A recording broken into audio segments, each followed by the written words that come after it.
Hi, graad 12. Kom ons kyk na vraag 2 van die Maart 2025 vraestel wat die Vrystaat leerders geskryf het. OK, goed, julle, so kom dit uit by ons aanwysertjie hierso. OK, julle, so vraag 2 gaan oor maatskappy, finansiële state en notas. OK, so ons weet wat ingesluit is in die finansiële state is natuurlik jou inkomstestaat, jou balansstaat, en dan die notas tot die inkomstestaat en die balansstaat, en dan weet ons ook jou kontantvloeistaat is eintlik ook deel van jou finansiële state, maar dit gaan nou 'n aparte vraag wees. Die volgende vraag gaan jou kontantvloeistaat wees. So, wanneer hulle hier verwys na maatskappy, finansiële state en notas, gaan ons spesifiek kyk na jou inkomstestaat en jou balansstaat. OK, so hierdie vraag tel 45 punte en jy het 40 minute om hierdie vraag te beantwoord. Nou, die naam van die maatskappy is Reinhardt Beperk. Nou kom ons highlight net al die inligting. OK, so Beperk, ouetjies, ons weet eerstens Beperk, dit is dan nou 'n publieke maatskappy as gevolg van die woord beperk. Die volgende inligting het betrekking op Reinhardt Beperk. Die finansiële jaar eindig op 28 Februarie 2025. So daar is ons volgende belangrike inligting, ouetjies. Ons weet wat ons hiermee moet doen, right? Hulle gee vir ons 'n jaareinde. Sodra jy die jaareinde van jou maatskappy sien, moet jy die begin van jou finansiële jaar ook dan nou gaan byskryf. OK. Ons moet weet watter 12 maande die verteenwoordig my finansiële jaar, die begin en die einde van my finansiële jaar. So ouetjies, ons weet hoe hierdie werk, né? So om die begin van die finansiële jaar te kry, het jy net een dag by die einde van jou finansiële jaar, dan kry jy basies die 1 Maart en dit gaan natuurlik 2024 wees, die jaar voor 2025. So dit gaan die 1 Maart. So die 1 Maart, OK, 2024, julle. So die 1 Maart 2024 is die begin van my finansiële jaar en dan strek dit oor die maande tot en met 28 Februarie. OK, 28 Februarie 2025. OK, julle, dit is regtig waar belangrik sodat ons weet met watter maande werk ons binne in my finansiële jaar. OK. En dan sê hulle ook vir ons, die onderneming gebruik die deurlopende voorraadstelsel, ouetjies, nou dit is ook maar belangrik. Die deurlopende voorraadstelsel beteken net ons rekeningkundige stelsel dateer ons koste van verkope op 'n transaksiebasis. So ons koste van verkope kan ons enige tyd net van ons rekeningkundige stelsel afkry. Dit is wat jou deurlopende voorraadstelsel doen en ja, natuurlik dan dit sluit nog steeds in dat ons 'n voorraadtelling gaan doen om ons fisiese voorraad met ons rekeningkundige stelsel te kan vergelyk. OK. Goed, julle, nou beweeg ons aan na die gevra. Hierdie was nou die heel basiese inligting oor my maatskappy, my finansiële jaar en watter voorraadstelsel ons gebruik. So wat vra hulle vir ons? Ouetjies, ek sal aanraai om asseblief nie na hierdie vrae in isolasie te kyk nie. OK, lees deur al 3 jou vrae. Julle gaan nou veral sien hoekom en dan gaan ek nou vir julle 'n eksamentechniek leer waar julle goed terselfdertyd kan beantwoord as gevolg van die transaksies wat dieselfde is vir die twee state. Nou kom ons kyk na vraag nommer 2.1. Hierso sê hulle verwys na inligting B spesifiek. So julle sal sien inligting B begin net onder ons proefbalans, ons voorraadsuiweringsproefbalans en dan gee hulle hierso vir ons natuurlik inligting B wat ons moet gebruik om 2.1 te beantwoord.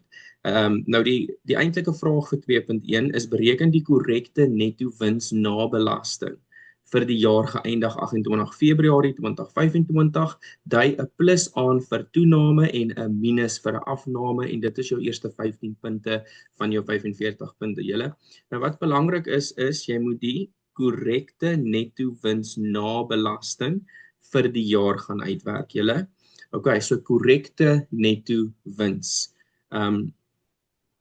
na belasting.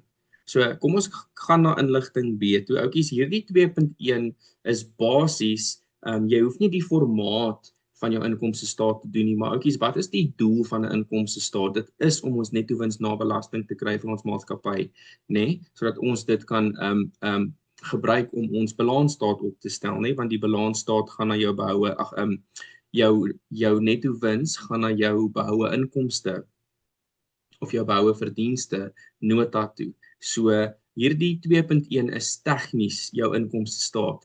Okay, jy moet net jou belasting gaan jou netto wins moet jy net gaan regmaak. Okay, so bereken die korrekte netto wins. So die netto wins wat ons het in inligting B wat ons nou gaan sien is verkeerd. Okay, en ons gaan net daai netto wins moet regmaak. Okay. Nou kom ons kyk gou daarna. Okay. Voordat ons dit doen, julle, kom ons lees gou al die vrae. So ons weet nou wat ons by 2.1 gaan moet doen. Ons gaan 'n verkeerde netto wins na belasting kry en ons gaan aanpassings kry en ons gaan dan ons netto wins moet aanpas as gevolg van daardie aanpassings wat vir ons gegee word. Okay. Dan 2.2 berei die behoue inkomste nota op 28 Februarie 2025 voor. So jy gaan die behoue inkomste nota moet gaan opstel. Behoue inkomste nota vir 6 punte julle en ons ken daardie formaat. So daai gaan lekker maklik wees. En dan 2.3 sê stel die staat van finansiële posisie, oukies, die staat van finansiële posisie op 28 Februarie 2025 op, waar notas nie gevra word nie, moet bewerkings getoon word. Oukies, is baie belangrik vir julle om julle bewerkings aan te dui. So oukies, tegnies wat hier vir ons gevra word. Onthou, hierso gaan jy aanpassings maak by 2.1 op jou netto wins na belasting. Dit is tegnies jou inkomstestaat, nê. So jy moet jou inkomstestaat effek gaan wys.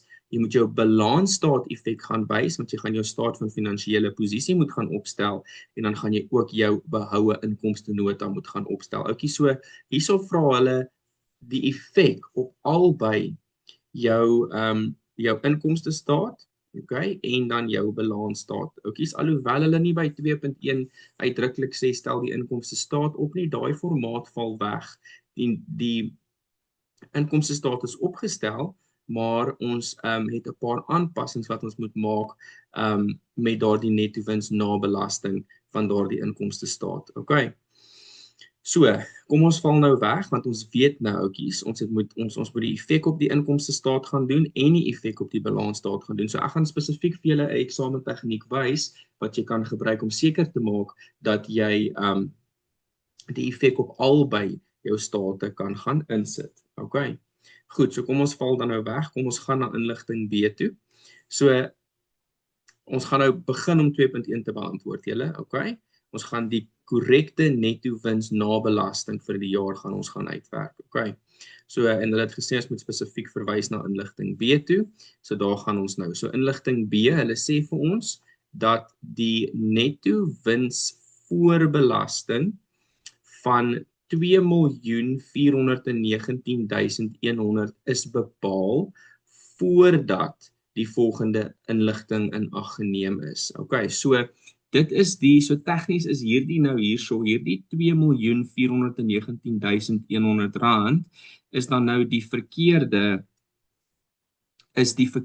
wins, oukies. Ons moet hierdie wins gaan regmaak deur hierdie aanpassings wat hier vir ons gegee word, die effek van hierdie aanpassings of aansuiwerings wat vir ons gegee word, moet ons in ag gaan neem, hierdie wins gaan aanpas en dan gaan ons korrekte netto wins na belasting kry. Oukies, hulle praat hier van netto wins voor belasting. Dit maak julle dalk nou so 'n bietjie de mekaar, want hierbo praat hulle van netto wins na belasting en dan hierso praat hulle van netto wins voor belasting, oukies. So julle gaan sien die aanpassings, omdat hulle hierso sê netto wins voor belasting, gaan jy jou aanpassings kan maak sonder om die effek van belasting in ag te neem. Verstaan julle wat ek vir julle sê?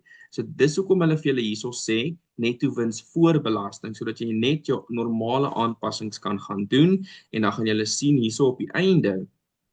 Hierso sê hulle vir ons inkomstebelasting beloop hierdie bedrag vir die jaar. Verstaan julle? So ons gaan dan die belasting dan nou gaan aftrek wat vir ons korrekte netto wins na belasting gaan gee soos wat hulle hierso vir jou vra. Okay. So kom ons kyk gou-gou na ons antwoordblad. So julle sal sien om hierdie korrekte netto wins na belasting vraag te beantwoord, moet jy gaan begin met jou verkeerde netto wins voor belasting wat vir jou gegee is. Jou 2.419.100. Nou kom ons gaan gou-gou na ons antwoordblad toe. Julle kan sien by 2.1 die vraag is berekening van die korrekte netto wins na belasting. En dan kan julle sien, ons begin met die foutiewe netto wins, die 2.419.100 rand. So ons begin met die foutiewe netto wins wat vir ons gegee word, en dan gaan ons al hierdie aansuiwerings of aanpassings moet maak, om die verkeerde netto wins in die korrekte netto wins voor belasting te gaan omskakel, en dan gaan trek ons inkomstebelasting af, en dan kry ons die korrekte netto wins na belasting, soos wat die vraag gevra het. Okay, julle, so dit is die formaat om die korrekte netto wins na belasting te beantwoord. Okay, so hulle het nou klaar vir ons, julle, hierdie 2.419.100 rand gaan invul, so nou kan ons wegval en ons kan ons aansuiwerings een vir een gaan deurlees en ons kan die effek gaan doen. Okay, so nou julle gaan sien, hè, hulle vra, hulle gebruik dieselfde inligting en hulle vra vir jou om die korrekte netto wins na belasting te gaan opstel en om die staat van finansiële posisie te gaan opstel. Okay, so ons gaan nou, soos wat ons deur hierdie aansuiwerings gaan, moet jy nou ongelukkig jou debiet en jou krediet gaan neerskryf. Okay, die effek op jou inkomstestaat en die effek op jou balansstaat. Okay, is nie elke debiet en krediet het 'n effek op jou inkomstestaat en balansstaat nie, okay? Partykeer het dit slegs 'n effek op jou inkomstestaat, partykeer het dit slegs 'n effek op jou balansstaat. Maar dit is belangrik as jy 'n vraag kry waar jy die effek op jou inkomstestaat moet gaan wys en op jou balansstaat, dat jy jou debiet en krediet moet doen. Dit is al hoe jy hierdie goed korrek sal kan beantwoord. Okay, so ek gaan julle help hierdeur. Julle moet nou net mooi fokus. So kom ons lees aansuiwering nommer 1. Okay, julle gaan eerstens sien, kom ons maak dit gou so. Hierdie moet aansuiwering nommer 2 wees en hierdie moet aansuiwering nommer 3 wees. Okay, daar sê. Maar in elk geval, kom ons val nou net weg. Die eerste aansuiwering wat ons moet maak, of wat ons in ag moet neem om hierdie netto wins voor belasting te gaan aanpas, is hulle sê vir ons handelsvoorraad op 28 Februarie 2025. Oukies, 28 Februarie 2025 is ons jaareinde. So hulle sê vir ons handelsvoorraad is op 1.214.700 rand gewaardeer. Okay. So oukies, hulle gee vir ons finale handelsvoorraad bedrag. Sien julle dit?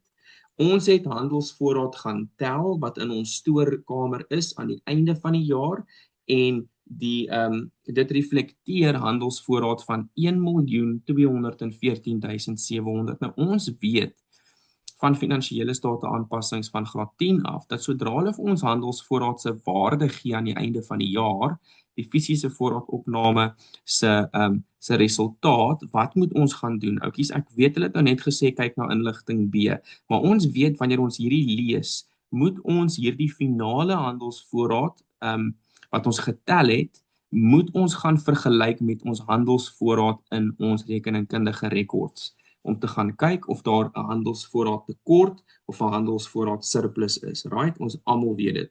So dit is nou wat jy vir my gaan doen. So gaan kyk nou in jou vooraansuiveringsproefbalans. Gaan soek handelsvoorraad, hierso is hy. Daarso is ons handelsvoorraad, oukies, kan julle dit sien? Handelsvoorraad, en daar is die bedrag volgens my rekeningkundige stelsel. So my rekeningkundige stelsel, my deurlopende voorraadstelsel natuurlik vir handelsvoorraad, sê vir ons dat die waarde van ons voorraad is 1.213.600 rand. Okay. So oukies, ons kan sien, dit wat op ons rekeningkundige stelsel is, en dit wat ons fisies getel het, daai twee bedrae verskil, julle. Okay. En ons moet nou gaan bepaal, is hierdie 'n handelsvoorraad surplus of is hierdie 'n handelsvoorraad tekort? Okay. So as dit wat ons getel is, of getel het, meer is as wat ons rekeningkundige rekord sê, wat die geval is hierso, kan julle sien, 214, 1.214.000, 1.213.000. So dit wat ons getel het, is meer as dit wat ons in ons rekeningkundige rekords het. So, ons moet ons rekeningkundige rekords nou gaan regmaak en daai bedrag opvat van 1.213.000 tot 1.214.000. Okay. So ons moet ons handelsvoorraad gaan meer maak en daarom is dit 'n handelsvoorraad surplus. Okay. So oukies, kom ons gaan doen ons berekeninge. Ons handelsvoorraad surplus gaan ons nou gaan aandui is ons eerste aansuiwering. Okay. So oukies, ons moet nou gaan en ons moet gaan sê goed, ons werk nou hierso met 'n handelsvoorraad surplus en ons moet dit nou gaan uitwerk. Oukies, maar ek het nou net vir julle gesê, ons moet dadelik gaan dink aan ons debiet en ons krediet wanneer ons die effek op albei ons inkomstestaat en ons balansstaat moet gaan aandui. Okay. So oukies, wat gaan ons debiet en krediet wees julle? Dit gaan basies wees handelsvoorraad surplus. Okay, ons het al gesien toe ons nou na hierdie aansuiwering kyk, dit met 'n handelsvoorraad surplus werk. Okay, so ons gaan sê een van die rekeninge wat geaffekteer word is definitief 'n handelsvoorraad. Kom ons skryf dit gou-gou, handelsvoorraad surplus. Okay, dis 'n handelsvoorraad surplus waarmee ons werk. Okay, en dan oukies, ons weet dat ons moet ons handelsvoorraad soos in ons rekeningkundige stelsel moet ons gaan opdateer vanaf 1.213.000 tot 1.214.000. So ons moet ons handelsvoorraad gaan meer maak. En om handelsvoorraad meer te maak, moet ons natuurlik handelsvoorraad gaan debiteer. Okay, so ons kontrarekening is net ons normale handelsvoorraad, omdat ons handelsvoorraad moet gaan meer maak. Okay. So dis ons twee rekeninge, handelsvoorraad word gedebiteer en handelsvoorraad surplus word gekrediteer. Okay. Ons weet oukies, handelsvoorraad is natuurlik 'n bate en handelsvoorraad surplus is natuurlik 'n inkomste.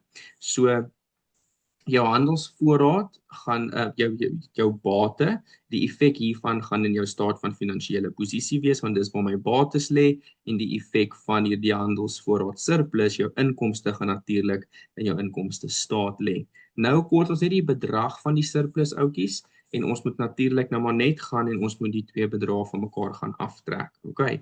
So jy gaan fisies net vir my gaan sê 1.214.700 minus 1.213.600. Okay, trek daai twee bedrae van mekaar af en dan gaan jy kry dat jou handelsvoorraad surplus is R1.100. Okay? R1.100. Okay.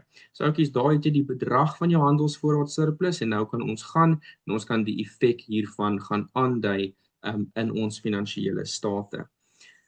Okay, so kom ons beweeg af. Eerstens na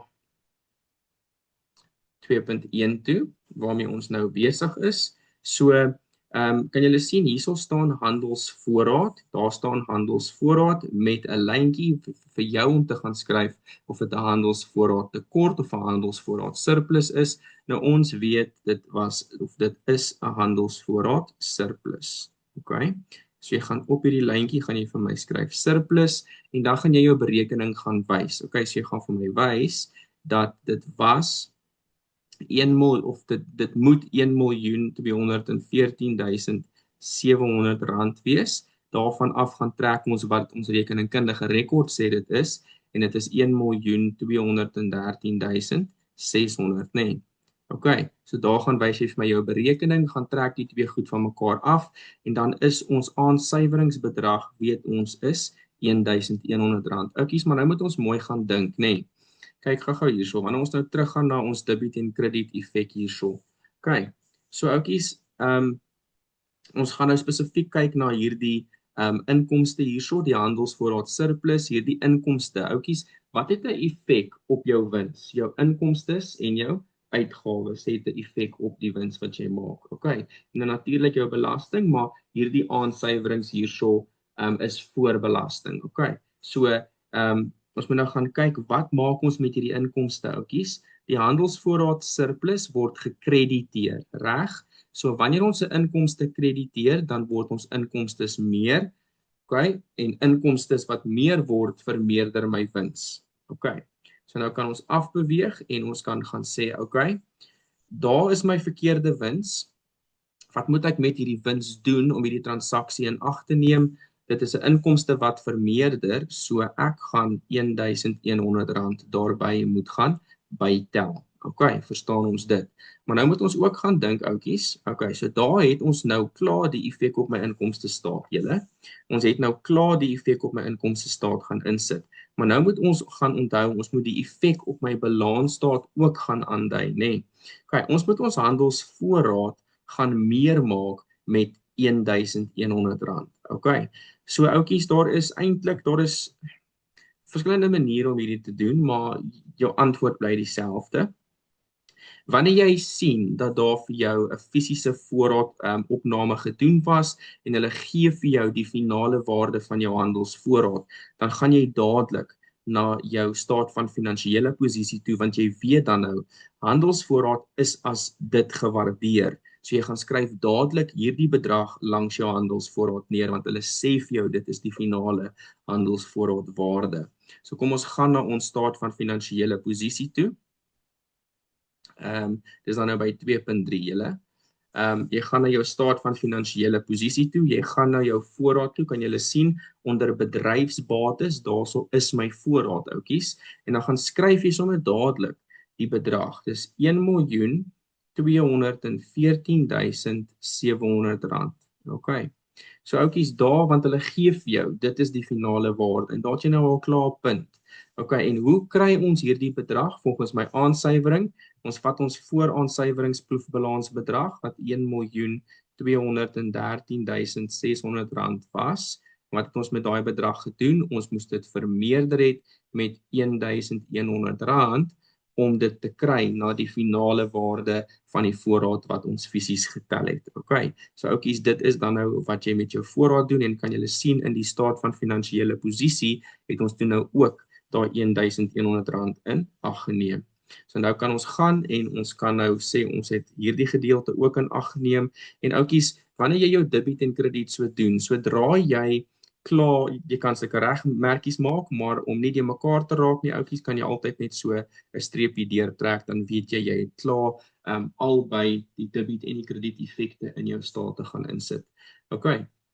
Nou kan ons aanbeweeg na ons volgende aansuiwering toe, wat aansuiwering nommer 2 is.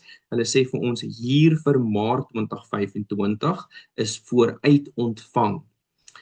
Hier het op 1 Oktober 2024 met 10% verhoog. Okay, oudjies, kom ons vat hierdie nou net stap vir stap. Dis net 2 sinne, maar hierdie berekening is maar iets waarmee jy sukkel. So kom ons kyk gou-gou. Hulle sê vir ons hier vir Maart 2025 is vooruit ontvang. Okay. So hier vir Maart 2025 is vooruit ontvang. Nou oudjies, ons weet ons kry hier uitgawe en ons kry hier inkomste. Okay, oudjies, nou hoe diferensieer ons? Daar staan dat ons hier ontvang. Oudjies, wanneer ons hier geld ontvang, dan werk ons met hier inkomste. So ons weet hierdie is geld wat ons ontvang. Okay, so ons gaan hierso werk definitief, oudjies, met hier inkomste. Okay, dis nie hier uitgawe nie. Ek sien baie keer julle sien hier, dan dink julle dadelik aan hier uitgawe, maar lees mooi. Dit is hier inkomste, want ons ontvang die hier. Okay, nou wat is die probleem hierso, oudjies? Ons het hier ontvang vir Maart ook. Okay, so met ander woorde, ons het hier ontvang vanaf 1 Maart 2024 tot 28 Februarie 2025, en dis perfek, want dit is die finansiële jaar waarmee ons werk. Die probleem is, ons het nog 'n maand se hier ontvang, oudjies, wat na my finansiële jaar val. Kan julle sien, ons finansiële jaar eindig op 28 Februarie 2025, maar ons het hier vir Maart 2025 ontvang. So ons het 1 maand se hier vooruit ontvang. So ons het 13, ons het hierdie 12 maande se hier ontvang, plus nog Maart se hier wat na Februarie val. So ons het 13 maande se hier ontvang, en ons soek net 12 maande se hier. So ons moet daai 13de maand, hierdie Maart, se huur moet ons gaan uithaal. Ons moet dit uit ons huurinkomste bedrag gaan uithaal. Kyk gou hierso op ons vooraansuiveringsproefbalans. Huurinkomste kan julle sien, daar's R204,000. Ingesluit in daardie R204,000 is hierdie bedrag wat ons vir Maart ook vooruit ontvang het. So ons kan nie hierdie R204,000 so los nie, want dit sluit 13 maande se huurinkomste in. Ons soek net 12 maande. So oukies, kan julle al klaar sien as jy so daaraan dink, dan weet jy jou huurinkomste gaan moet verminder. Okay? Want ons soek net 12 maande sin. En as jou inkomste verminder, dan gaan jou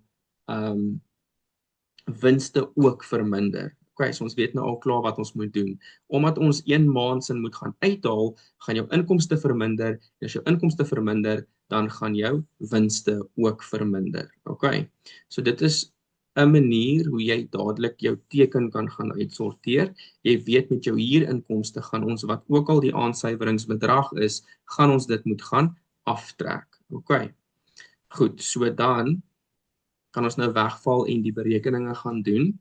Nou kies ons moet nou mooi gaan kyk.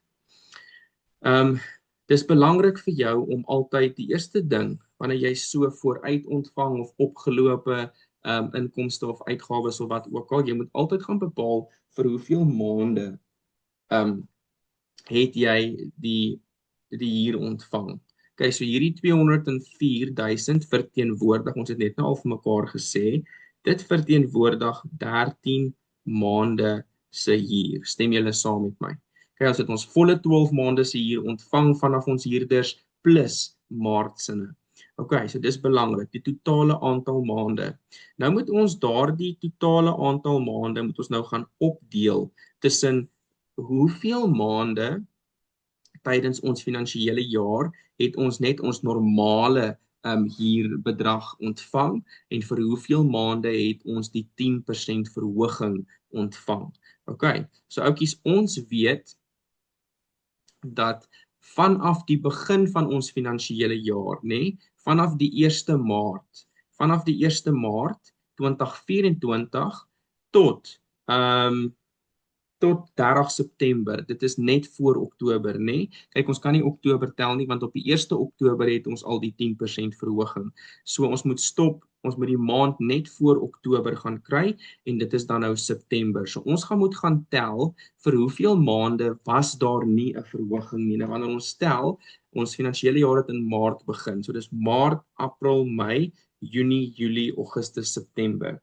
So oukies, as jy nou saam met my getel het, sou jy agtergekom het, dat ons nou 7 maande getel het. So vir 7 maande uit hierdie 13 maande wat ons die huur ontvang het, vir 7 maande het ons ons normale huurbedrag ontvang sonder die verhoging. En oukies, in hierdie vergelykings verteenwoordig X verteenwoordig jou normale huur sonder jou verhoging. Okay? Of sonder jou vermindering. Okay, so daar gaan sê jy vir 7 maande het ons ons normale huurbedrag ontvang. Okay, dan natuurlik, oukies, hoeveel maande bly oor? As die totale maande 13 is, dan beteken dit daar is 6 maande wat oorbly, maar oukies, ons het tydens hierdie 6 maande het ons nie net ons normale huur van X ontvang nie, ons het 1,1 X ontvang. Oukies, hoe werk dit? As dit 'n 10% verhoging is, dan maal jy jou aantal maande, of ekskuus, dan maal jy jou X met 1,1. As dit 'n 20% verhoging is, dan maal jy jou X met 1,2. Dis normale desimales, wiskunde, lekker maklik. Okay. So oukies, net vir die van julle, want baie van julle, ek moes al baie in my rekklasse verduidelik het, dan verstaan die kinders nie hoekom 'n mens maal met 1,1 of 1,2 nie. Oukies, 1, jou heelgetal hier voor jou komma, verteenwoordig jou normale, dit verteenwoordig jou X hierso, jou rente sonder die verhoging.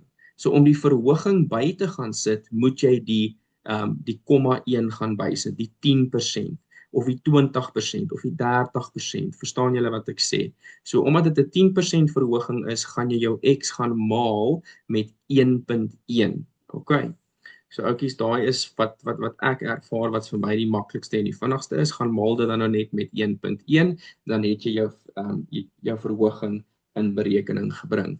OK, nou dat ons aantal maande het met ons verhogingsjulle, kan ons vergelyking gaan opstel. So jy gaan nou vir my gaan sê 7x, OK, plus 6 maal 1,1x, OK, moet vir my die bedrag gee op my vooraansuiveringsproefbalans. Wat is die bedrag van huurinkomste op my vooraansuiveringsproefbalans? Dit is R204.000. OK. So dit moet vir my die bedrag van R204.000 gee. OK, goed. So oukies, dan kan ons nou basies net vir X gaan oplos. Oukies, dis lekker maklik. So jy gaan basies eers daai 6 maal met 1.1x. Wat 'n mens dan gaan kry, is jy gaan kry 7x plus 6,6x gee vir jou die R204.000.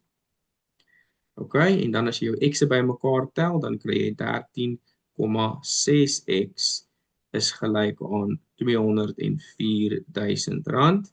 En natuurlik oukies, om vir x alleen te kry, gaan jy deel deur 13.6. So jy gaan dan vir my sê 204.000 op jou sakrekenaar gedeel deur 13.6 oukies, en dit gaan vir jou 'n lekker ronde antwoord gee dat x gelyk is aan R15.000. OK, so x is gelyk aan R15.000. Oukies, maar ons aanpassingsbedrag of ons aansuiveringsbedrag is vir Maart 2025. So hierdie maand se huur wat ons ontvang moet die 10% verhoging insluit, OK? So ons het sopas vir X opgelos en onthou X alleen verteenwoordig jou normale huur. Dit verteenwoordig nie jou huur met die 10% by nie. So wanneer jy vir X oplos, moet jy nog steeds gaan en jy moet hom gaan verhoog met 10%. So al wat jy gaan doen is jy gaan maal net daai 15.000 met 10%. So jy gaan sê 15.000 maal 1.1 om jou verhoging te kry, en dan gaan jy kry dat jou aansuiveringsbedrag is R16.500. So jou aansuiveringsbedrag is R16.500. Want jy vat daai X bedrag en jy maal dit met jou verhoging om jou aansuiveringsbedrag van R16.500 te gaan kry. So oukies, daar het ons nou die huurbedrag gekry vir Maart, wat ons dan nou uit daai R204.000 moet gaan uithaal, sodat ons net met 12 maande se huur gaan werk. OK, so nou kan ons gaan na 2.1 se antwoordblad toe en ons kan nou gaan sê, OK, ons weet ons moet R16.500 daarso gaan aftrek. OK, ons moet ons huurinkomste gaan verminder met daai 13de maand se huur wat ons ontvang het. Oukies, maar nou moet ons net gou gaan dink hierso, ons moet ons debiet en ons krediet gaan doen, hè? Wat is ons debiet hierso? Jy moet altyd vir jouself gaan sê, hierdie is vooruit ontvange inkomste. Stem julle saam met my? So jy begin altyd met dit, met jou vooruit ontvange inkomste of jou opgelope inkomste of uitgawes of jou vooruit betaalde uitgawes. Dit is waarmee jy begin, want dit gaan of jou bate of jou las wees, en jy weet, 'n bate word gedebiteer en 'n las word gekrediteer, right? So begin vir my altyd daarmee. So hier vooruit ontvang, inkomste vooruit ontvang. Dit weet ons is 'n las, oukies. So jy gaan skryf inkomste vooruit ontvang. Dit weet ons oukies is 'n las. So begin altyd met jou las of jou bate. En ons weet hy gaan gekrediteer word, hierdie rekening gaan gekrediteer word met R16.500, want dit is my lasrekening, OK? Goed, dan vra jy vir jouself, watter inkomste is vooruit ontvang, right? Vir jou kontrarekening. en ons weet dit is dan nou huurinkomste. So my kontrarekening gaan dan outomaties gedebiteer word, want ons weet hierdie een word gekrediteer. So jy gaan sê, ekskuus, ons wil nou huurinkomste skryf. Dit gaan my kontrarekening wees. So jou kontrarekening gaan dan huurinkomste wees, en dit is natuurlik oukies 'n inkomste, en dit is jou R16,500. Okay, so daar's my debiet en my krediet oukies, maar kan julle nou sien, ons het klaar die effek, hierdie inkomste se effek het ons klaar nou net in 2.1 gaan aftrek. Dit is 'n inkomste wat ons debiteer en daarom word ons inkomste minder. Okay, ons het dit klaar dan nou gaan aftrek. Ons winste word ook minder as ons inkomste minder word, maar kan julle sien hierso is nou iets wat julle sou vergeet het as julle nie hierdie debiet en krediet gedoen het nie. Jy moet onthou hierdie is 'n inkomste vooruit ontvang van R16,500 oukies wat jy ook in jou balansstaat moet gaan bytel. Jou laste word meer. Jou inkomste vooruit ontvang van 16,500 moet na jou balansstaat toe gaan. Dit gaan onder laste wees en ons weet dit is dan natuurlik onder handels en ander betaalbares. So kom ons gaan na 2.3 toe. Handels en ander betaalbares, kan julle sien hierso by bedryfslaste. Handels en ander betaalbares, dit is waar ons inkomste vooruit ontvang gaan. Ons gaan hierdie las hierso gaan bytel van R16,500. Okay, kan julle sien? Okay, goed, so daar doen ons sommer die inkomste staat effek en die balansstaat effek gelyktydig. Okay, en dan kan jy net vir my 'n lyn, jy hoef nie 'n lyn deur jou berekening te trek nie, want ons gaan dalk daarna kyk, maar deur jou debiet en jou krediet, dit is iets wat ons nie noodwendig na gaan kyk nie, so jy kan net, dis net om seker te maak dat jy als onthou, so trek jy 'n lyn daardeur dat jy weet jy het definitief klaar daarvoor verantwoord. Okay, so oukies, dit was dan my tweede aansuiwering, dan gaan ons na ons derde aansuiwering toe. Voorsiening vir oninbare skuld moet aangesuiwer word tot 4% van die debiteure. Okay, so hierdie is eintlik lekker maklik, oukies, die berekening self. So voorsiening vir oninbare skuld. Oukies, julle moet net verstaan dat hierdie voorsiening vir oninbare skuld, die rekening self is 'n las, okay? En julle gaan sien, ons het nou klaar met huurinkomste ook gewerk, so ons kan dit ook highlight. Ons het klaar daar die aansuiwering gemaak. So voorsiening vir oninbare skuld, oukies, ons weet dit is 'n las en daarom vind ons hom in ons balansstaatrekeninge afdeling van ons vooraansuiweringsproefbalans. Sien julle, voorsiening vir oninbare skuld, soos aan die begin van die jaar is R11,500. Okay, so oukies, dit is 'n las natuurlik, maar ons weet ook dat voorsiening vir oninbare skulde word van debiteure kontrole afgetrek om ons netto debiteure te kry. Okay, daai twee word teen mekaar afgespeel, so debiteure kontrole of handels en ander ontvangbares, is dieselfde ding, minus voorsiening van oninbare skulde gaan vir my netto debiteure gee. Okay, so ons weet hierdie voorsiening van oninbare skulde gaan 'n effek op my handels en ander ontvangbares ook dan nou hê. Okay, kom ons skryf net hierso dat dit is daai twee is ons netto debiteure. Okay. Goed, julle, nou kom ons kyk nou na aansuiwering nommer 3. Okay, aansuiwering nommer 3. En dit is nou ons voorsiening van oninbare skulde. Oukies, nou voordat ons debiet en krediet kan gaan skryf, kan ons definitief ons aansuiweringsbedrag gaan uitwerk, julle. Nou ons aansuiweringsbedrag weet ons lees net wat hulle vir ons sê. Hulle sê voorsiening vir oninbare skulde moet aangesuiwer word, so my voorsiening moet verander van 11,500 na 'n nuwe bedrag toe. Okay, nou wat is die nuwe bedrag? 4% van die debiteure. So oukies, dit is so maklik soos dit. Hulle sê vir jou wat jy moet doen. So waar is jou debiteure? Daarso is jou debiteure kontrole van R290,000. Okay? So jy vat jou debiteure van R290,000, okay? En oukies, so maklik soos hulle sê vir jou, maal dit net met 4%. Dit is wat my nuwe voorsiening vir oninbare skulde moet wees. En as jy dit gaan uitwerk, as jy gaan sê 290,000 maal 4% of 0,04, dan gaan jy kry dat die nuwe bedrag vir die voorsiening moet R11,600 wees. Okay, en nou moet julle mooi luister, want baie van julle vra vir my, wanneer is hierdie 'n inkomste of 'n uitgawe wanneer ons hierdie voorsiening aanpas. Nou kyk gou hierso. Wat was jou voorsiening? Dit was R11.500 gewees, right? Hulle wil hê ons moet die voorsiening aanpas na 'n nuwe bedrag toe wat R11.600 is. Kan julle sien? So jy vra vir jouself, as ek my voorsiening moet vermeerder, wat die geval is hierso, sien julle, die voorsiening moet met R100.000 moet met R100 vermeerder van 11.500 na 11.600, nee. So wanneer hy moet vermeerder, dan weet ons las gaan moet vermeerder, nee, natuurlik, ons voorsiening moet vermeerder, so ons las gaan vermeerder, en as 'n las vermeerder, oukies, is dit nie 'n goeie ding nie, dan is dit 'n uitgawe. So as die oukie verminder, nee, dan is dit 'n inkomste. Verstaan julle dit? Okay.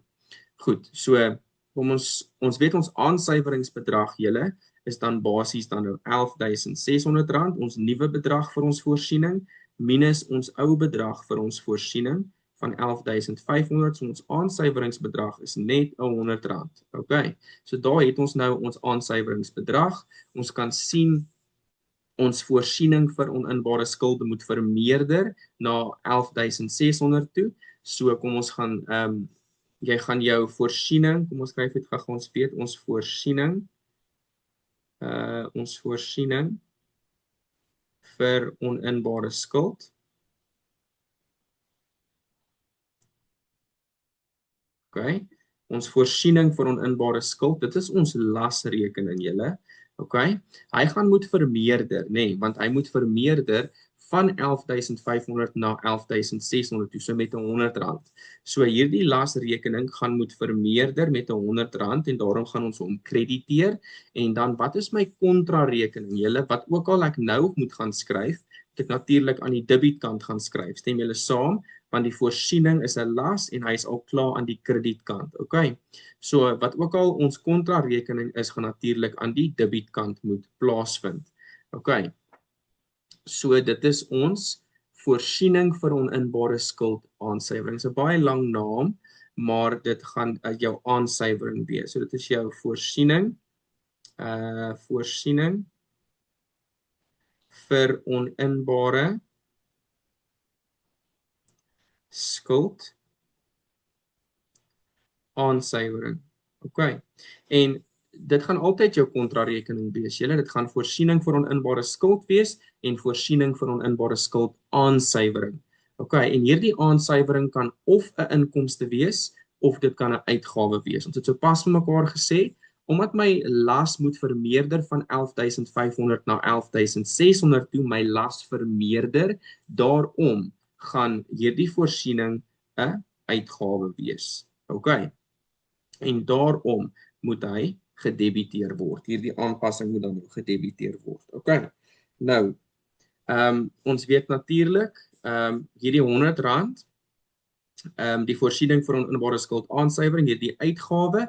Die uitgawe is wat ons inkomstes, ons winste gaan affekteer. En ons weet uitgawes verminder ons winste, so ons gaan hierdie R100 gaan aftrek van ons winste af. Nou kom ons kyk na 2.1 toe, of kom ons gaan na 2.1 toe. Daarso kan julle sien, daarso is ons voorsiening vir oninbare skuld aansuiwering.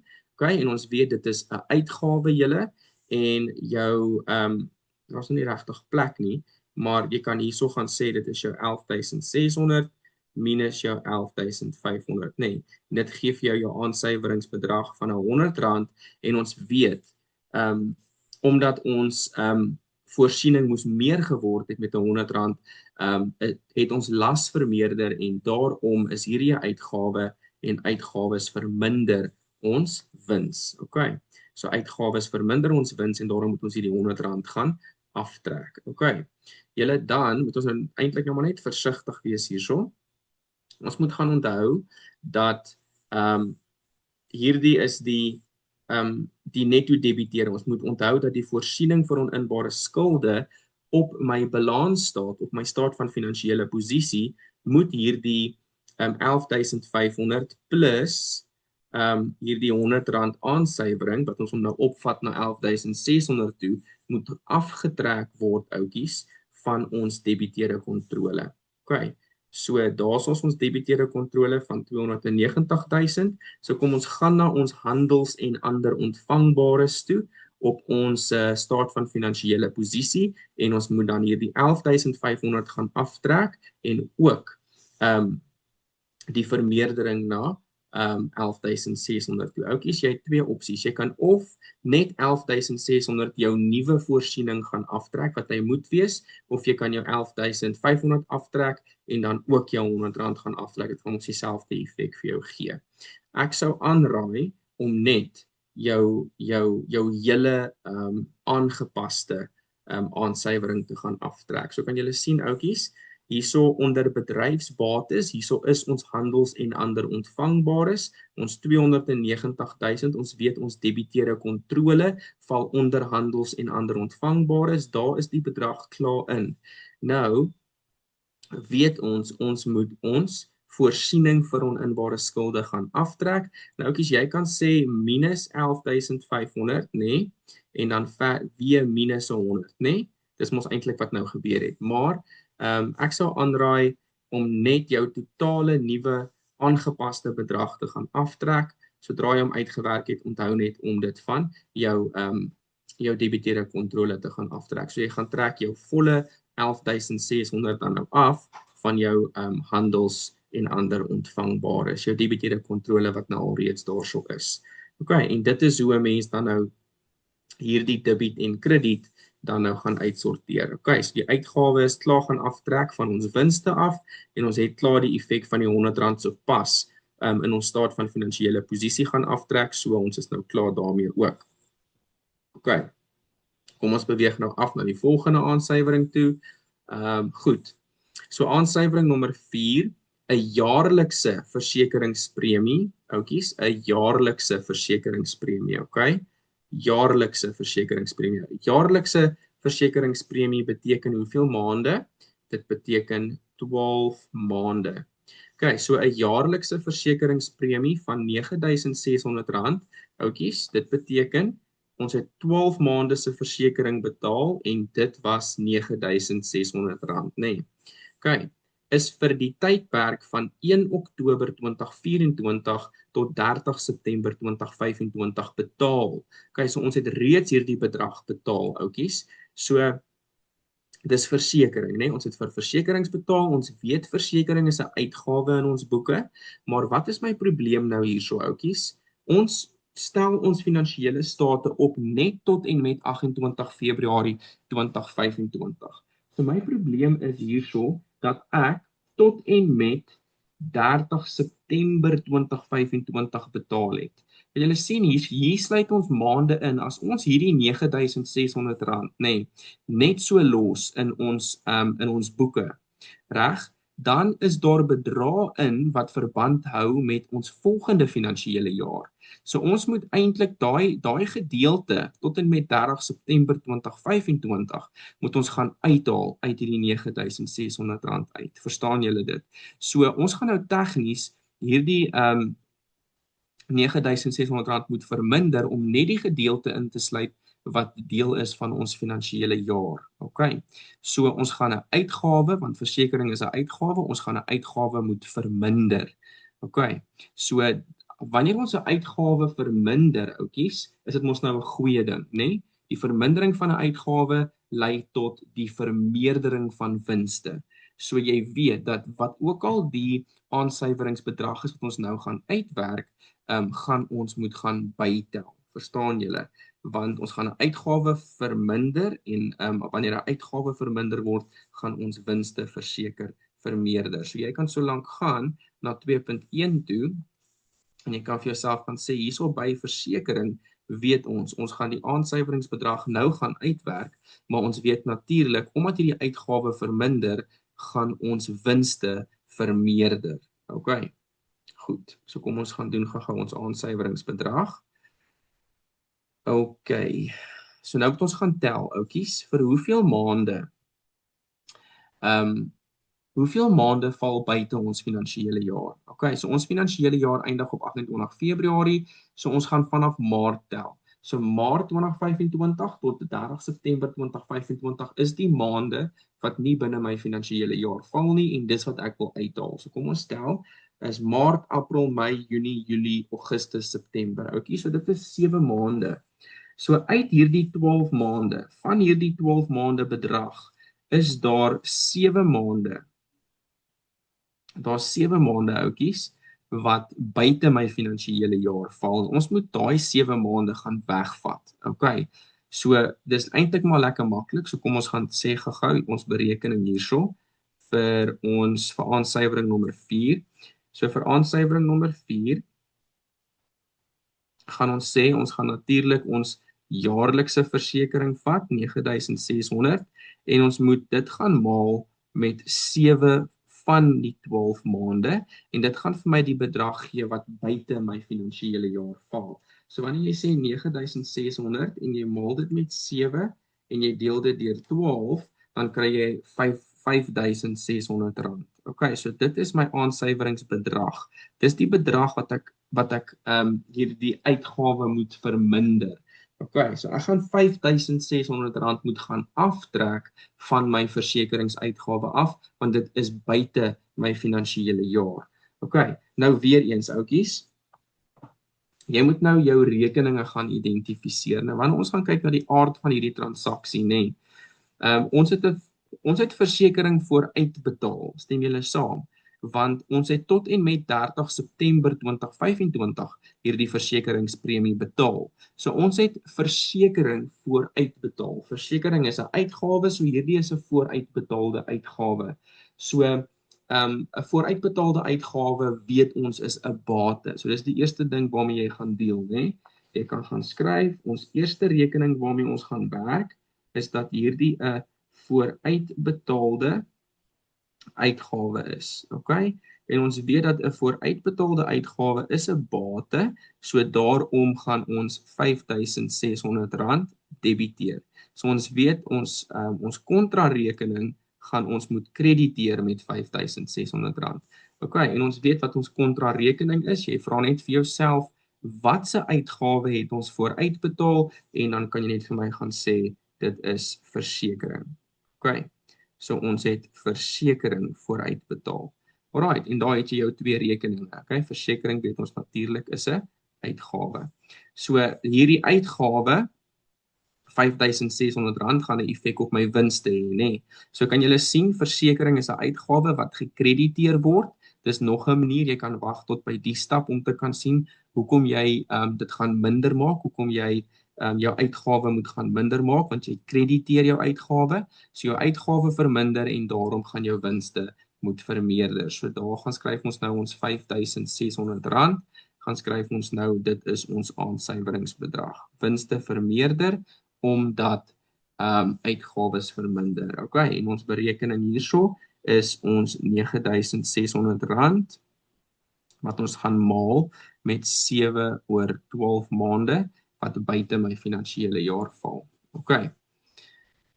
Goed, dan beweeg ons aan na ons volgende aansuiwering toe julle. So ons is nou klaar met daai ouetjie daar. Nou, kom ons gaan trek net gou-gou 'n lyn deur ons debit en ons krediet. Ekskuus nie, ons het nou nog nie die bate gaan te boek stel nie, maar die uitgawe, die effek op ons wins het ons klaar gaan te boek stel. Ons moet nou gaan kyk, ouetjies, 'n vooruitbetaalde uitgawe is 'n bate en ons weet vooruitbetaalde uitgawes val onder handels en ander ontvangbares, so daarom moet ons handels en ander ontvangbares gaan vermeerder met R5600. So kom ons gaan na ons staat van finansiële posisie toe en ons gaan vermeerder ons handels en ander ontvangbares met R5600. Okay, omdat dit 'n vooruitbetaalde uitgawe is, gaan ons dit gaan vermeerder met R5600.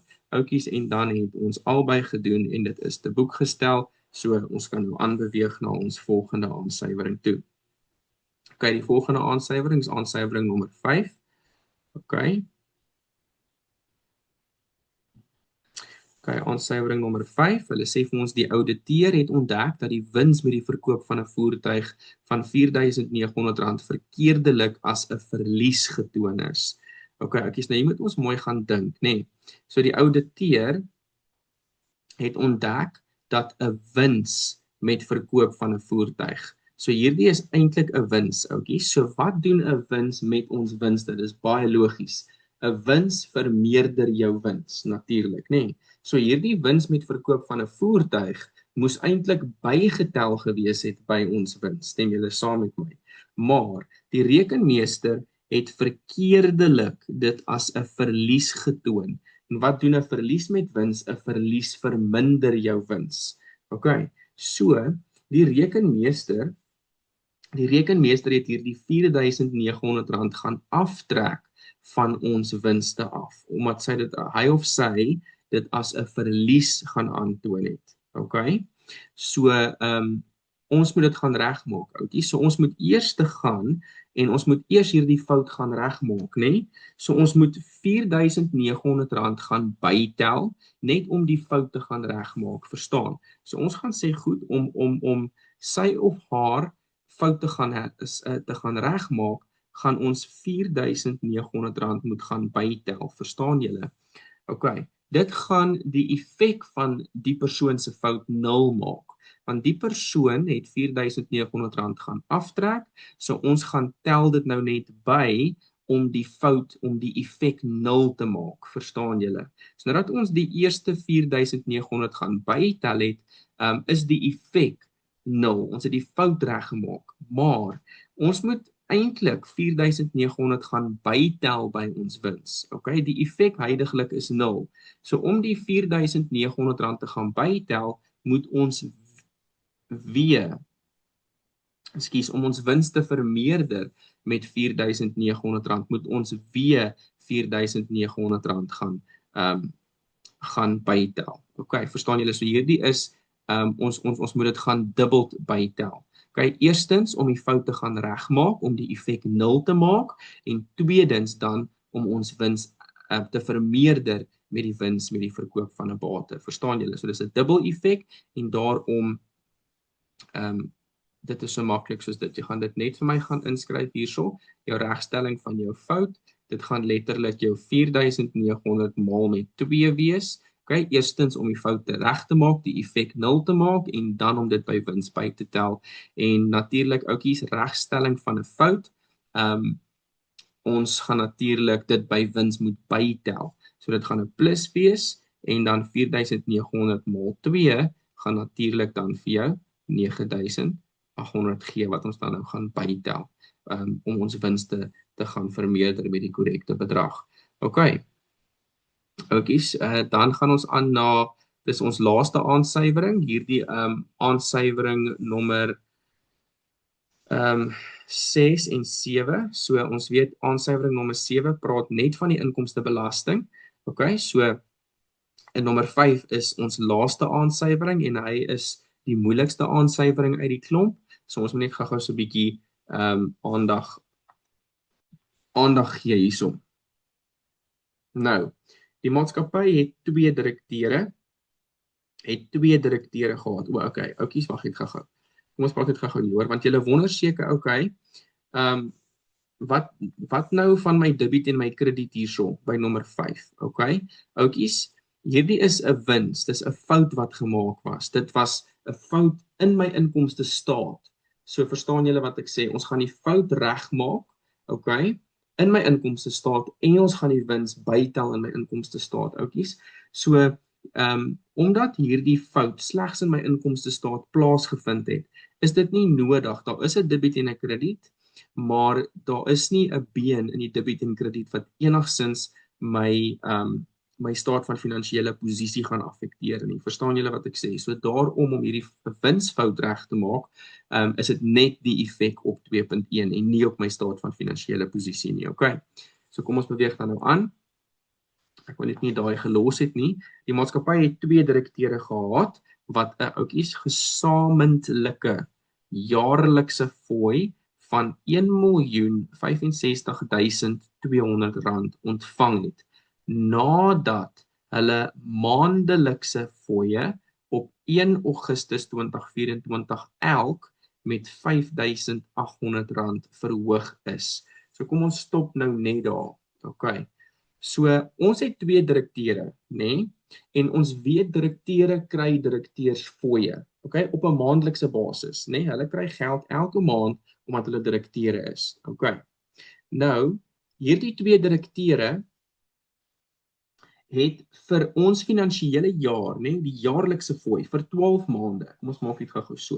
So wat hulle hier vir ons sê, hulle sê dis 'n jaarlikse fooi, oudjies. So hierdie 1.065.000 rand is vir 12 maande, net sodat julle dit verstaan. Okay. Dis vir 12 maande, maar dit is ook dan nou vir 2 direkteure. Okay. So dis 12 maal 2. Okay, julle gaan nou sien wanneer ons die berekening doen, daar's 2 maniere om hierdie te doen of meer as 1 manier om hierdie te doen. So julle moet onthou vir 1 direkteur, okay, is dit 12 maande se geld. Okay, maar vir 2 direkteure, so hierdie 1.065.200 verteenwoordig 24 maande se geld, omdat dit 2 direkteure is. Verstaan julle wat ek vir julle sê? Okay, goed. Nadat hul maandelikse fooie op 1 Augustus 2024 elk verhoog het. So oukies, wat hierdie nou moeilik maak is, daar's 'n gedeelte van hierdie jaar waar hierdie 2 direkteure hulle normale direkteursfooi gekry het en ons 'n gedeelte van hierdie jaar van hierdie 12 maande tydperk wat hierdie direkteure 'n verhoging van R5.800 gekry het. Verstaan julle dit? So oukies, weer eens. Dit gaan daai hele storieetjie wees van wat ons gedoen het met die huurinkomste van net nou. Okay, selfe beginsel wanneer ons die berekening gaan doen. Nou 'n derde direkteur het op 1 November 2024 by die maatskappy aangesluit en dieselfde, oukies, dis belangrik, en dieselfde maandelikse fooi as die ander direkteure ontvang, oukies. So hierdie derde direkteur wat nou in hierdie jaar begin werk het vir die maatskappy, kry dieselfde geld as daardie 2 direkteure. Okay. Die verhoging van R5.800 per maand is uitgesluit. Oukies. Met ander woorde, hierdie derde direkteur het nie hierdie R5.800 se verhoging gekry nie. Okay.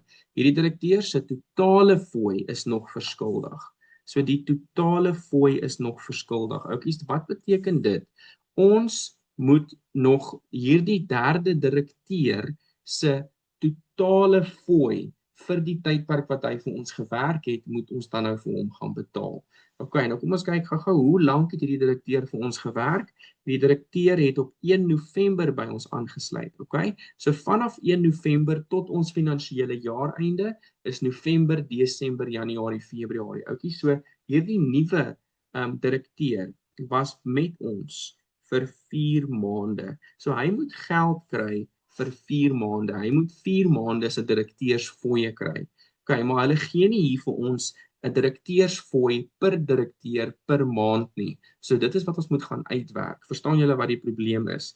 So hierdie direkteur kry dieselfde geld as die ander 2 direkteure uitgesluit die R5.800. So ons gaan nou net gaan werk met hierdie bedrag wat hier bo vir ons gegee was, wat hierdie 2 direkteure ontvang, en dan ons moet nou 'n per maand direkteursfooi gaan uitwerk met die inligting hierbo, wat ons dan nou kan maal met 4, en dit gaan die bedrag wees wat dan uitstaande is, dis verskuldig, okay?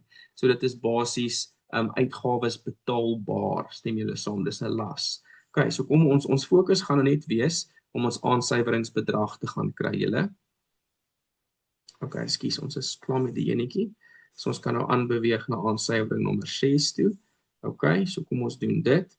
So ons doel is nou om te gaan werk om 'n per maand direkteursfooi te kry. Nou, ons gaan met 1 direkteur werk. Jy kan met 2 direkteure ook werk, maar kom ons werk met 1 direkteur wat vir 12 maande sy geld kry. Stem julle saam, okay? Van die 2 direkteure wat vir ons werk, ons gaan nou net met 1 werk. So, oukies, uit daai 12 maande, vir hoeveel maande het die direkteur sy normale direkteursfooi gekry? So vanaf die begin van die finansiële jaar af, tot net voor 1 Augustus, wat 31 Julie is. Okay, moet ons nou gaan tel, hoeveel maande het hierdie direkteure hulle normale fooi gekry voordat hulle die 5800 verhoging gekry het. So dit is Maart, April, Mei, Junie, Julie. Okay? So ons stop by Julie want dit is net voor Augustus en so vir daai 5 maande het hierdie direkteure hulle normale direkteursfooie gekry sonder die verhoging. Okay? So kom ons gaan nou soontoe en ons gaan sê goed. So vir 5 maande julle, so vir 5 maande het hierdie direkteure hulle normale direkteursfooie gekry. So dit beteken dan vir 7 maande het die direkteure hulle normale direkteursfooie gekry plus die R5800. En ons weet nou al van net nou af vir jou maande sonder jou verhoging, daai normale direkteursfooi noem ons X, okay? En dan gaan ons nou net vir hierdie 7 maande, weet ons daar gaan natuurlik 'n X wees, die normale fooi, nê?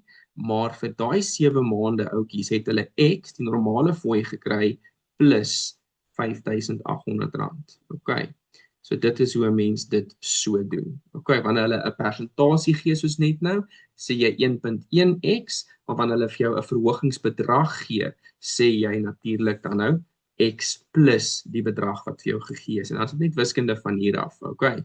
So oudjies, nou gaan jy jou loslop vir x vergelyking gaan opstel. So jy gaan nou vir my sê, goed, 5x plus 7 maal x plus R5800, okay, gee vir jou hoeveel, oudjies? Dit moet gelyk wees aan, ons werk nou net met een direkteur, nê? Ons wil een direkteur se maandelikse fooi kry, okay? Dis hoekom ek hier met 12 maande werk vir een direkteur. Maar oudjies, mooi gaan lees. Ons kan nie hierdie vergelyking gaan gelykstel aan 1.065.000 nie, want hierdie is vir 2 direkteure, hulle sê gesamentlik.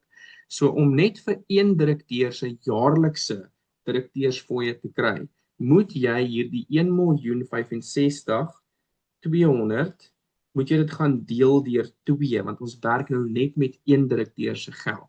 En as jy daai bedrag gaan deel deur 2 om net met een direkteur te werk, dan gaan ons hierdie vergelyking gelykstel aan R532.600. Okay. En daar het ons dit nou, ons wil net met een direkteur per maand werk. So daarom moes ons hierdie bedrag deur 2 gedeel het om een direkteur se jaarlikse direkteursfooi te kry. So oudjies, natuurlik, nou gaan ons sit met 5x, okay? En dan gaan ons daai moet inmaal en ons gaan daai moet inmaal. So natuurlik gaan dit wees plus 7x, okay?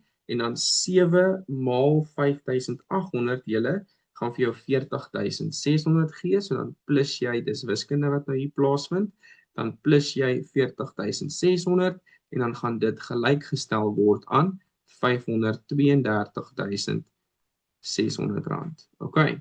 Dan natuurlik oudjies, 5x plus 7x gaan vir ons 12x gee en dan gaan ons daai 40.600 moet oorvat en dan gaan dit natuurlik geminus moet word. So jy gaan jou 532.600 moet vat en jy gaan jou 40.600 daarvan moet gaan aftrek en dan gaan jy kry dat 12x gelyk gaan wees aan R492.000. Okay. En dan lekker maklik om vir x te gaan kry, gaan jy 492.000 moet gaan deel deur 12 en dit gaan dan vir jou kry dat x gelyk is aan R41.000. Oukies, nou, ons weet x verteenwoordig jou normale fooi sonder die R5.800, né? So dit is wat ons wil hê, né? Want hulle sê vir ons R5.800 uitgesluit. Okay. So ons gaan nie in die geval vir hierdie aansuiwering, né, gaan ons nie 41.000 plus R5.800 gebruik nie. Hierdie is ons aansuiweringsbedrag. R41.000 is sonder die R5.800, so ons gaan dit gebruik. So wat ons dan moet gaan doen, vir die derde direkteur se direkteursfooi, vir jou aansuiweringsbedrag, gaan ons natuurlik hierdie R41.000 moet vat, oukies, en ons gaan dit maal met die 4 maande wat die direkteur by ons was. So as jy jou 41.000 vat en jy maal dit met 4, dan kry jy natuurlik R164.000. Okay. So oukies, dit is dan nou jou aansuiveringsbedrag. R164.000 is wat ons skuld aan ons derde direkteur. Okay. Goed, maar nou moet ons debiet en ons krediet gaan opstel. So jou doel is altyd om eers jou aansuiveringsbedrag te gaan kry, julle. Jou aansuiveringsbedrag kan natuurlik 'n bietjie wiskunde verg, soos in die geval, maar gaan kry jou aansuiveringsbedrag en sodra jy dit het, gaan doen jou debiet en jou krediet en gaan maak seker jy gaan sit dit in waar dit moet wees. Okay, nou ons weet, hulle sê vir ons die totale fooi is nog verskuldig, so dit is 'n uitgawe, uitgawes betaalbaar. Dit is 'n betaalbare, ekskuus, kom ons maak dit gou daar reg. So dis 'n uitgawe betaalbaar. Ek gaan sommer hierdie debiet en krediet doen. So 'n uitgawe betaalbaar is 'n las, julle. So ons weet hy gaan aan die kredietkant kom. So dit is uitgawes betaalbaar, nê. Ons skuld hierdie direkteur nog daai geld. So dis uitgawes betaalbaar, oukies, en dit is 'n las. So hierdie gaan nou aan die kredietkant wees, nê, die 164.000. Dit gaan aan die kredietkant wees want ek moet my laste meer maak met waarmee ek die direkteur skuld. Okay? Dan vra jy vir jouself watter uitgawe is betaalbaar en dit gaan jou kontrarekening wees en dit gaan dan nou direkteursfooie wees. Okay? So direkteursfooie. Goed, direkteursfooie van R164.000.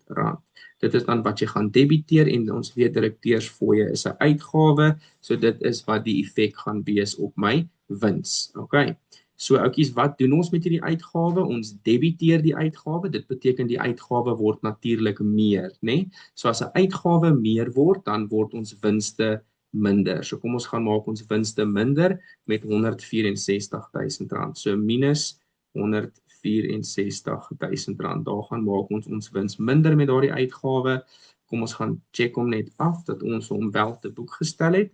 En dan moet ons ook onthou, ons moet ons las gaan in ons staat van finansiële posisie wees en dan gaan ons laste moet gaan vermeerder met 164. Hoekom? Want ons krediteer 'n las. Okay? So wanneer ons 'n las krediteer, dan maak ons die las meer.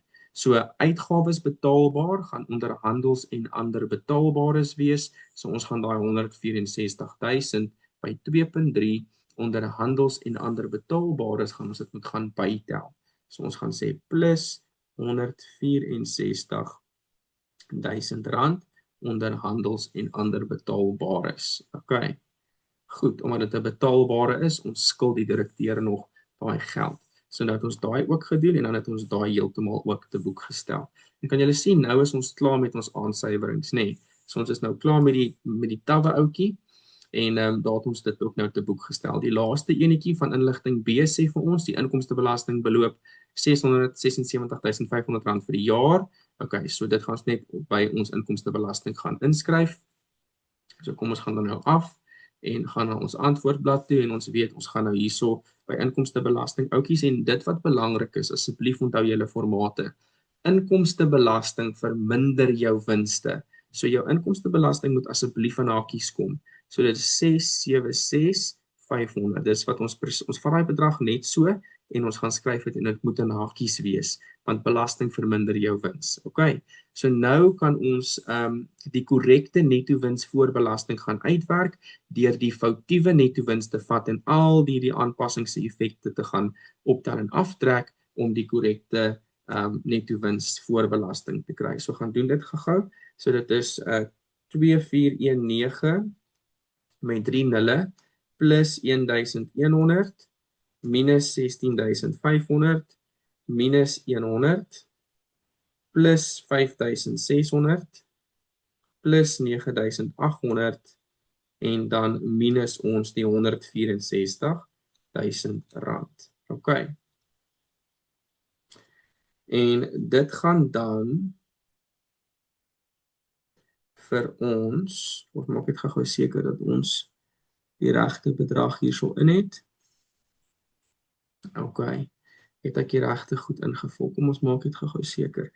2419 100 plus 1100 minus 16.500 minus 100 plus 5.600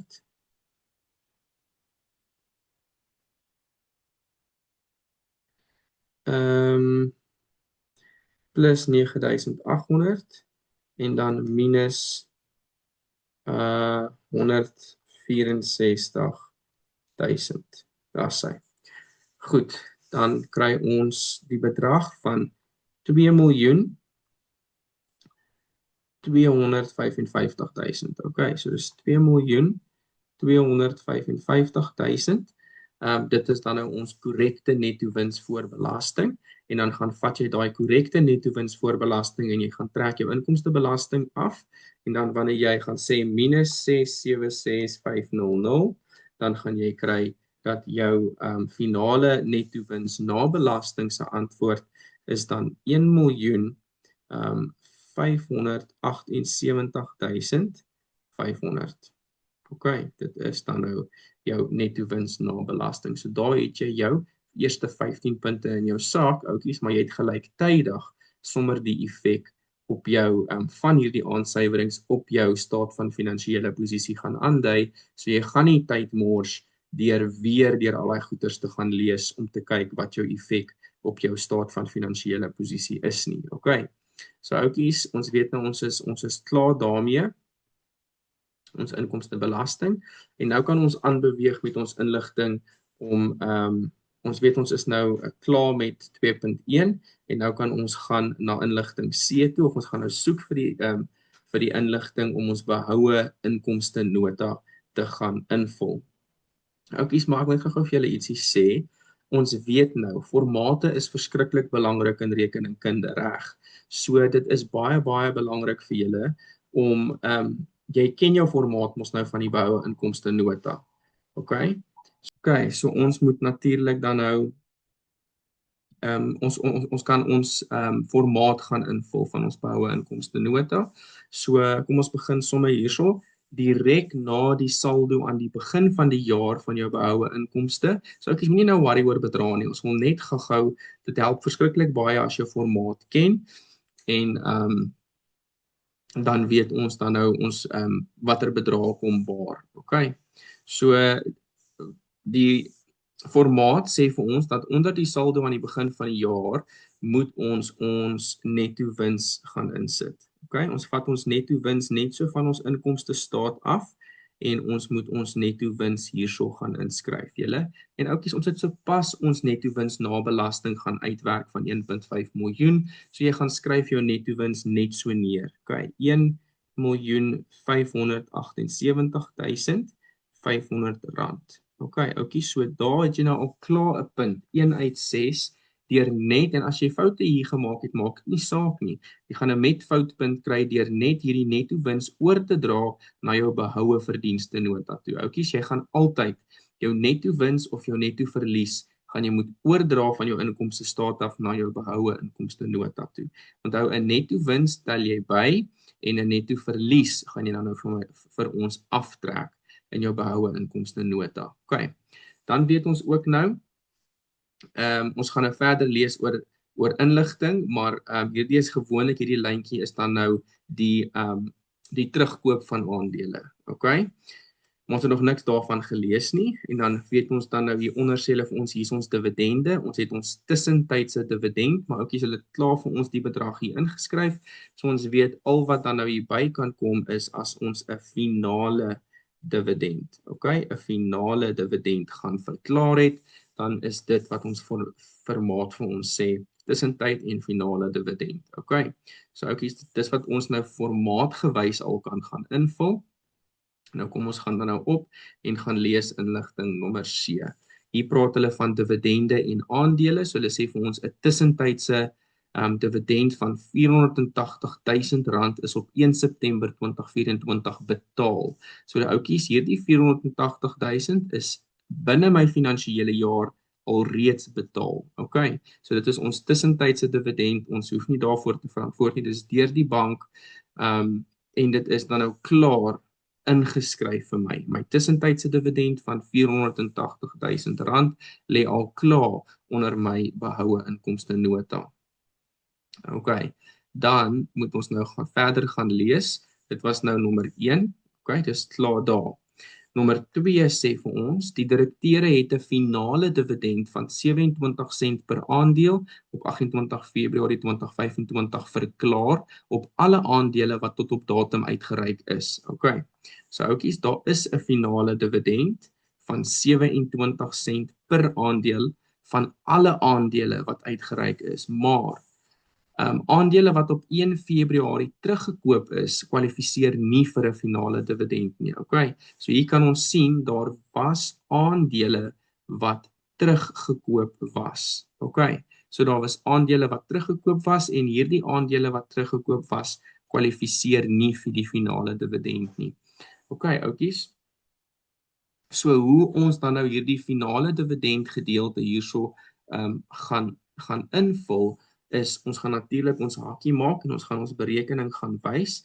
En oukies, vir hierdie finale dividend, om dividende te kan uitwerk, het jy net twee goed nodig. Jy het jou aantal aandele nodig en jy het jou dividend per aandeel nodig. So wat is ons aantal aandele? Kom ons kyk gou-gou. Wat is ons aantal aandele? Want ons totale aantal aandele moet gebruik word, die aandele wat teruggekoop is uitgesluit. So op die 1 Maart 2024 was daar 2 miljoen aandele in uitreiking. So op die 15de Julie 2024, so tydens ons finansiële jaar, het ons 400,000 nuwe aandele uitgereik. So ons sit huidiglik op 2.4 miljoen se aandele wat uitgereik is. So hierdie aandeelhouers is geregtig op daai 27 sent dividend per aandeel. Maar op die 1 Februarie 2025 het ons aandele teruggekoop teen R1.45 meer as die gemiddelde aandeleprys en dit is nie aangeteken, hulle kwalifiseer nie vir 'n finale dividend nie. So hier sê hulle weer vir ons dat hierdie 120,000 aandele kwalifiseer nie vir 'n finale dividend nie, oukies. So wat jy moet gaan doen is jy moet nou jou aantal aandele gaan uitwerk en dit gaan natuurlik wees jou 2.4 miljoen, okay, wat jy gedurende of wat in uitreiking was en deur die jaar uitgereik is en daarvan af gaan trek jy die 120,000 wat jy teruggekoop het. Okay. So dis wat jy doen hierso. So jy vat jou 2 miljoen plus jou 4 miljoen minus jou 120,000 want hulle kwalifiseer nie vir 'n dividend nie en dit is dan nou hoe jy jou aantal aandele kry wat kwalifiseer vir 'n dividend en dit is 2.280.000 aandele wat kwalifiseer vir 'n dividend. En dan maal jy net daardie aandele met jou dividend per aandeel, oukies, en dit is 27 sent. Oukies, nou van julle maal letterlik die bedrag met 27 en dan is hierdie 'n massive bedrag wat julle hier inskryf. Oukies, maar gaan dink net so 'n bietjie dat hierdie 27 sent is. Dis nie R27 nie. So jy gaan maal met 0,27 om jou antwoord te kry. So jy gaan maal die 2.280.000 met R0.27, so 0.27 en dan kry jy jou finale dividend se bedrag. En dit gaan wees 615.600 rand. Okay, so oukies, daar het jy jou finale dividend nou uitgewerk. Jou aantal aandele wat kwalifiseer vir 'n dividend, maal met jou dividend per aandeel gee vir jou die bedrag. Okay, nou kan ons dividende bymekaar gaan tel. Jou tussentydse dividend van 480.000 plus jou finale dividend van 615.600 rand. Nou as jy die twee bymekaar gaan tel, dan gaan jy jou totale dividende kry hierso bo. Kyk, dis hoekom jy 'n blokkie oor die twee bedrae getrek is, want jy moet die twee bymekaar tel en dit as 'n totaal hierbo skryf. Nou oukies, wat julle ook vergeet is dat jou dividende word uit jou winste betaal. Dit word uit jou behoue inkomste betaal. So daarom, oukies, moet jy jou dividende, jou totaal wat jy hierbo skryf, moet jy in hakies gaan sit. Okay, en dan gaan skryf jy jou dividende wat jy nou bymekaar getel het, van 1.095.000 rand, ekskuus, 95.600 rand. OK. So oukies, daarso het jy jou totale dividende, tussentyd plus finaal. OK. Nou weet ons ook, oukies, ons het so pas gelees, dat daar 'n terugkoop van aandele was, so dan, ons weet volgens ons formaat, as daar 'n terugkoop van aandele was, gaan ons dit hierso gaan aandui, terugkoop van aandele, OK, en kom ons gaan lees net gou verder daaroor. Goed, nou hier sê hulle vir ons, 120.000 aandele is teen R1.45 teruggekoop, meer as die gemiddelde prys. Ek hou nie baie van die Afrikaans wat hier gebruik is nie, maar ek sou gesê 120.000 aandele is teen R1.45 meer as die gemiddelde aandeelprys teruggekoop. OK, dan sou hierdie bietjie meer sin gemaak het, maar nou ja, dit is, mense kan dit nog steeds agterkom. So oukies, kan julle sien, hulle gee vir jou, hierdie R1.45 is nie jou terugkoopprys nie. Kan julle sien, hulle gebruik die woord meer hierso. OK, so ons het R1.45 meer as die gemiddelde prys betaal om hierdie aandele terug te koop. Okay, so hierdie R1.45 is al klaar die verskil tussen jou terugkoopprys en jou gemiddelde aandeleprys. So jy hoef nie jou gemiddelde aandeleprys hier te gaan uitwerk nie. Hulle het julle uitgehelp hierso en hulle het klaar vir julle die verskil gegee tussen jou gemiddelde aandeleprys en jou terugkoopprys is R1.45. So jy kan letterlik in jou behoue verdienste nota net gaan sê 120.000 maal jou R1.45. OK, so 120.000 maal met jou R1.45. Dis wat jy hierso in jou hakkie vir my gaan sê, 120.000 maal R1.45, wat klaar die verskil is tussen jou terugkoopprys en jou gemiddelde aandeleprys. So jy gaan sê 120.000 maal R1.45, dan kry jy jou antwoord hierso van R174.000. Oukies, nou, kyk gou hierso. Wat doen ons met hierdie R174.000? Ons gaan die R174.000 gaan aftrek van behoue verdienste af. Verstaan julle dit? Ons gaan dit gaan aftrek. Hoekom trek ons dit af? Oukies, ons het R1.45 meer betaal vir die aandele as die gemiddelde aankoop of as die gemiddelde aandeleprys. OK? So ons het meer betaal vir die aandele. So ons moet basies, dit is waar ons nou vir ons aandeelhouers gaan sê, ons gaan natuurlik julle meer betaal vir die waarde van die aandeel wat met tydperk verhoog het. OK, so daai gedeelte wat ons meer betaal as die gemiddelde aandeleprys, dit is natuurlik wat ons behoue inkomste gaan verminder. So asseblief hierdie woord meer, OK, hierdie woord meer, ons het R1.45 meer as die gemiddelde aandeleprys betaal. As ons meer as die gemiddelde aandeleprys betaal het, dan weet ons gaan natuurlik ons behoue verdienste moet gaan verminder. OK, so dit is asseblief ook iets waarna jy moet gaan kyk. Goed, oukies, nou het ons alles hierso behalwe die saldo aan die begin van die jaar. So oukies, ons weet dan dat ons van onder af boontoe kan gaan werk om die saldo aan die begin van die jaar te gaan kry, maar ons weet dan, as ons van onder af boontoe werk, dan gaan ons die teenoorgestelde tekens moet gebruik. So ons gaan hierdie 1.9 miljoen vat, saldo aan die einde, dan gaan ons hierdie totale dividende moet gaan bytel, ons gaan die 174 terugkoop van aandele effek moet gaan bytel, en ons gaan die netto wins moet gaan aftrek, om by die saldo aan die begin van die jaar te kom. So onthou, as ons van onderaf boontoe werk, moet ons die teenoorgestelde tekens gebruik om by die saldo aan die begin van die jaar te kom. So kom ons vat jou 1984 met 3 nulle. Ons gaan plus jou 1095600 en dan gaan plus ons jou 174 3 nulle. En dan minus ons 1578500. en dan kry ons natuurlik ons saldo aan die begin van die jaar julle wat 1.675.100 rand is. Okay, so daar het ons nou ons volle 6 punte vir ons behoue inkomste nota. Nou ouetjies, eintlik voordat, ek is net bang julle, ek gaan gou hierso 'n tip vir julle gee.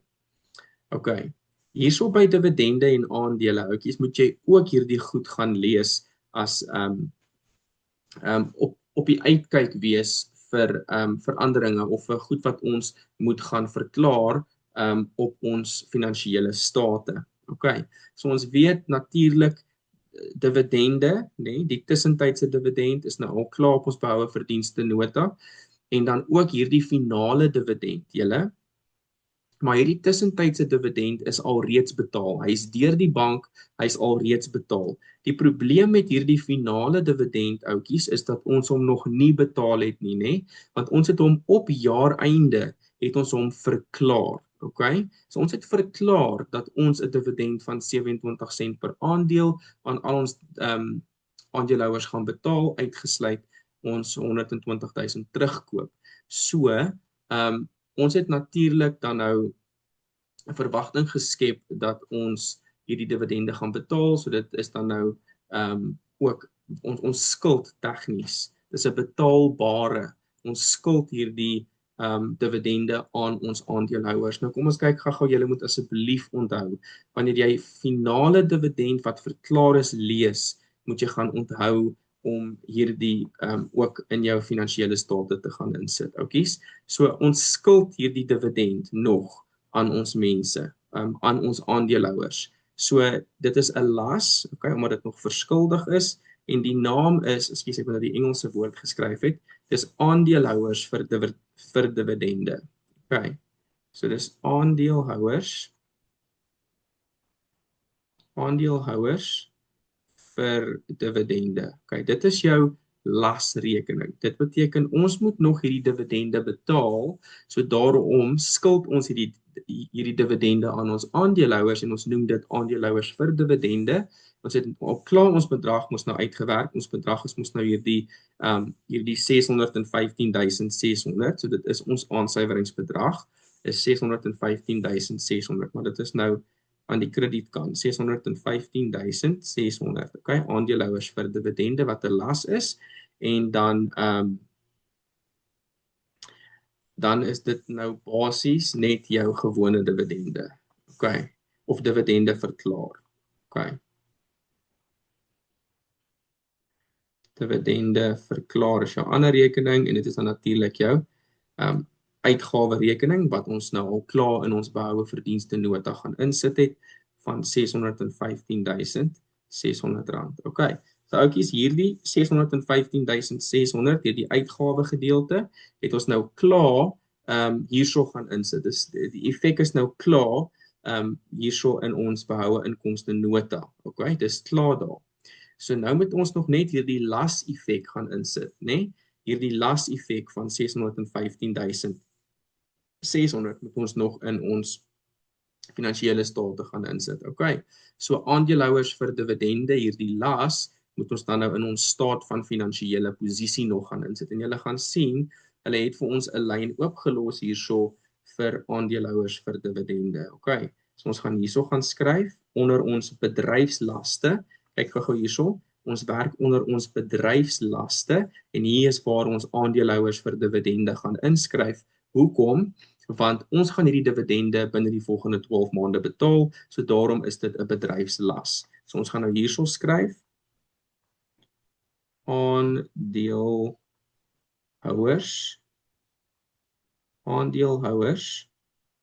vir dividende. Aandeelhouers vir dividende en dit is jou 615.600 rand. Okay, so asseblief onthou dit wanneer ons 'n finale dividend op jaareinde verklaar, dan gaan ons aandeelhouers vir dividende onder bedryfslaste moet kom inskryf ook.